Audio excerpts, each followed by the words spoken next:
તો આગળ વાત કરીએ મધ્યપ્રદેશના ખંડવા જિલ્લામાં છેલ્લા 48 કલાકથી વરસી રહેલા ભારે વરસાદના કારણે નદી નાળા છલકાયા છે અને અનેક માર્ગો પર પાણી ફરી વળ્યું છે। સુક્તા ડેમના 4 ગેટ 1 મીટર સુધી ખોલાતા સુક્તા નદીમાં જળસ્તર ઝડપથી વધ્યું છે। પુનાસા અને પંધાના વિસ્તારમાં ખેતરોમાં ઘૂંટણસમા પાણી ભરાતા પાકને નુકસાન થયું છે, જ્યારે સોમગાંવ કરોલી માર્ગ ઘોડાપુરના કારણે બંધ કરાયો છે। ખંડવાના રેલવે અંડરપાસમાં 2 વાહનો પાણીમાં ફસાયા હતા, જો કે ચાલકો સુરક્ષિત બહાર નીકળી ગયા। જિલ્લામાં સરેરાશ 89.4 mm જેટલો વરસાદ નોંધાયો છે। વહીવટીતંત્રએ નીચાણવાળા વિસ્તારોમાં એલર્ટ જાહેર કરીને લોકોને પાણીના તેજ પ્રવાહથી દૂર રહેવા માટે અપીલ કરી છે।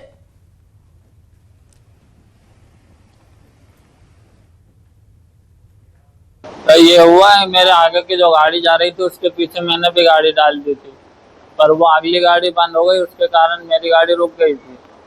अब रुकने में मैंने इसी चक्कर में पीछे लिया, मैंने कहा यार ऐसे नहीं फंस जाए आगे जाके, वो आगे फंसने के चक्कर में इधर उतर गई बेदरे में।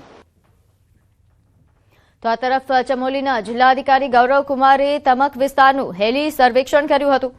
સર્વેક્ષણ બાદ તેમણે સ્પષ્ટ કર્યું કે ગામની ઉપરની કોઈપણ પ્રકારનું તળાવ કે ગ્લેશિયર અસ્તિત્વમાં નથી। તેમણે જણાવ્યું કે પ્રાથમિક આંકલન મુજબ વરસાદ દરમિયાન પહાડો પરથી 3-4 વરસાદી નાળાઓ ભેગા થઈને એક તેજ પ્રવાહવાળો નાળો બની જાય છે। આ નાળો મોટી માત્રામાં કાટમાળ અને મોટા પથ્થરોને નીચાણવાળા વિસ્તારોમાં લાવીને ભારે તબાહી મચાવે છે। પરિસ્થિતિનો સચોટ અને વૈજ્ઞાનિક અહેવાલ તૈયાર કરવા માટે ટૂંક સમયમાં વૈજ્ઞાનિકોની એક ટીમને ઘટના સ્થળે મોકલવામાં આવશે। નોંધનીય છે કે ગામની ઉપર તળાવ કે ગ્લેશિયરને લઈને જે અટકળો લાગી રહી હતી, જેને લઈને આ સ્પષ્ટતા કરવામાં આવી છે કે અહીં 4 નાળા ભેગા થાય છે, જેના તેજ પ્રવાહના કારણે અહીં આ રીતે ભૂસ્ખલન થાય છે। મોટા પથ્થરો અને કાટમાળ નીચે પડવા લાગે છે। એક ટૂંક સમયમાં જ વૈજ્ઞાનિકોની એક ટીમ પણ અહીં મુલાકાત લેશે તેવું પણ કહેવામાં આવ્યું છે। તમામ વિસ્તારનું હેલી સર્વેક્ષણ પણ હાથ ધરવામાં આવ્યું હતું। હેલિકોપ્ટર દ્વારા પણ સર્વેક્ષણ કરવામાં આવ્યું હતું। વાદળ ફાટતા લોખંડનો બ્રિજ પણ તૂટી ગયો હતો, જે બાદ તપાસનો ધમધમાટ શરૂ થયો હતો। ત્યારે હાલ આ પ્રકારની શક્યતાઓ વ્યક્ત કરવામાં આવી રહી છે કે કોઈ ગામ કે ગ્લેશિયર નથી।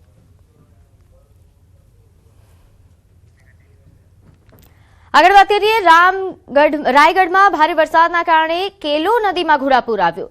નોંધનીય છે કે ઘાટ છત્તીસગઢનો એક ઘાટ છે કેલો નદી, કે જ્યાં આ પ્રકારે પૂરની પરિસ્થિતિ સર્જાઈ હતી। કયા ઘાટ જે પુલથી ઉપર સુધી પાણી પહોંચી ગયું હતું। આ ઉપરાંત અહીં આવાગમન પણ બંધ થઈ ગયું છે। કેલો ડેમના ગેટ ખોલ્યા બાદ નદીનું જળસ્તર વધુ વધ્યું છે। વહીવટીતંત્ર દ્વારા આસપાસના વિસ્તારોમાં એલર્ટ જાહેર કરવામાં આવ્યું છે। તો છત્તીસગઢની આ પરિસ્થિતિ કે જ્યાં ભારે વરસાદના કારણે નદી નાળાઓનું સ્તર વધી રહ્યું છે, નીચાણવાળા વિસ્તારોમાં હાલ એલર્ટ જાહેર કરી દેવામાં આવ્યું છે।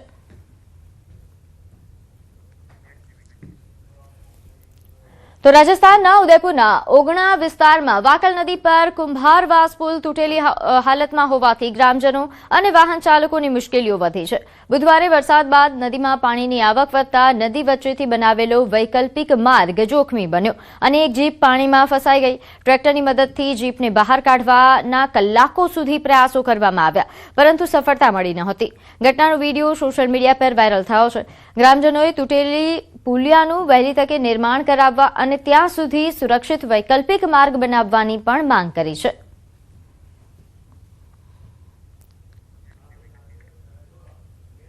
તો રાજસ્થાનના જયપુર ગ્રામ્યના રેનવાલ કરબા અને આસપાસના ગ્રામ્ય વિસ્તારોમાં ભારે વરસાદથી જનજીવન ખોરવાયું છે। અહીં રેનવાલના અનેક વિસ્તારોમાં પાણી ભરાઈ જતા રસ્તાઓ દરિયામાં ફેરવાયા હતા। આંબેડકર કોલોની, મુખ્ય બજાર, બાગ ચોરાહા, કિસાન મંદિર અને બસ ડેપો નજીક જળ ભરાવથી રાહદારીઓ અને વાહન ચાલકોને મુશ્કેલી પડી હતી। સ્થાનિકોના જણાવ્યા મુજબ નાળાની યોગ્ય સફાઈ ન થવાથી પાણીનો નિકાલ ઝડપથી થઈ શકતો નથી। ભારે વરસાદે